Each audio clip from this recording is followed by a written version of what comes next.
Hey everybody, it's Jason with Parallel Reality coming back with you here today with an article from RedState dated June 6th, and I wanted to get this one out. I know I record videos usually well ahead of time, but I saw this. In fact, I was reading it just slightly after the article was posted here. It says 4 o'clock on June 6th, so I wanted to get this out so that you'll see it tomorrow on June 7th, or well, that's not tomorrow anymore. If you're listening to it, it's going to be right now.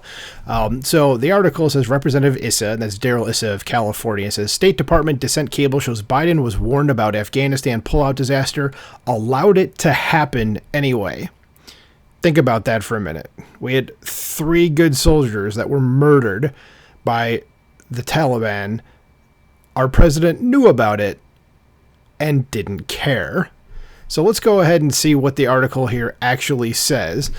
It says the Biden administration has presided over disaster after disaster, but the Afghanistan pullout perhaps stands out above them all. It says during the rushed, chaotic removal of our forces, a suicide bomber killed 130 people, including 13 U.S. service members, as I just mentioned.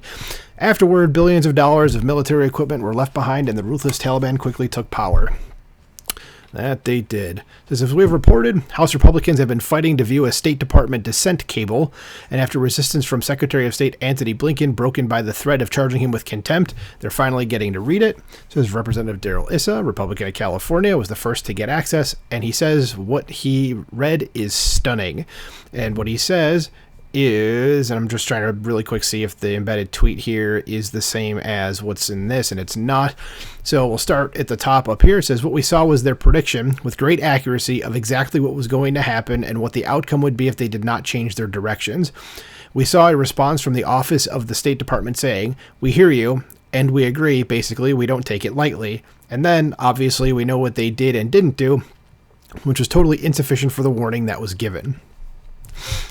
And he says in his embedded tweet here, he says, today I read the Afghanistan Dissent cable. It reveals Biden's big lie about his biggest failure. Our people on the ground warned the Biden admin its Afghanistan policy would collapse. They were ignored. We were told a different story, and the cover-up is now over.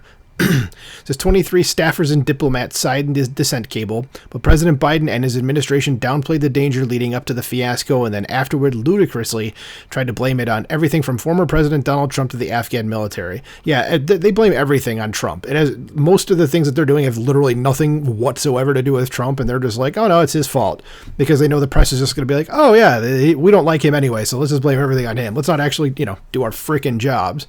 So it says Defense Secretary Lloyd Austin even somehow said, I don't have any regrets when questioned by a House subcommittee in March, and that is why you should not have that job, you remorseless piece of shit.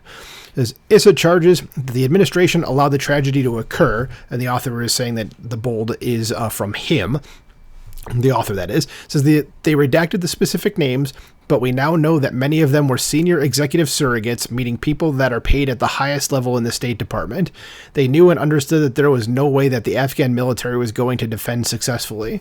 They did not disagree with that, and as a result, they knew that Kabul would fall within weeks, that the Taliban would do what they have done, which is continue to kill and persecute individuals, and they allowed it to happen.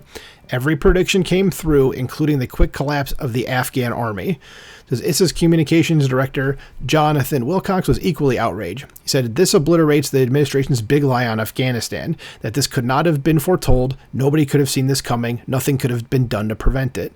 We know it was received, we know it wasn't followed. Their personnel on the ground saw this, reported it, warned them, and were ignored. It says Biden failed 13 service members at August in 2021. He failed the people of Afghanistan, and he failed America. Now it's clear that he was warned, but he simply ignored that warning because Joe Biden doesn't care about the costs of his reckless policies. This needs to be spread far and wide because in conservative media, because, the regular media isn't going to actually do a damn thing with this. They're just going to sweep it under the rug, which is just a, failure on their part. But you know what's going to happen. But this needs to be spread far and wide. This is something that should be brought up in every damn meeting with the useless Karine Jean-Pierre in the press briefings every day and say, how did he just allow this to happen? He let 13 of our service members be murdered for no reason. He needs the answer for this. in the most severe way possible. Like he needs to be pulled in front of whoever, Congress, the Senate, whichever one does it. Not necessarily impeached, but needs to answer for this, because this is disgusting. And like I said, I'm pissed off right now just reading this. But let me know what you guys think in the comments below. I'm not really sure what else I could say about this other than to just be pissed about it. Again, let me know what you think in the comments below. Like, share, subscribe, and I will talk to you soon. Bye.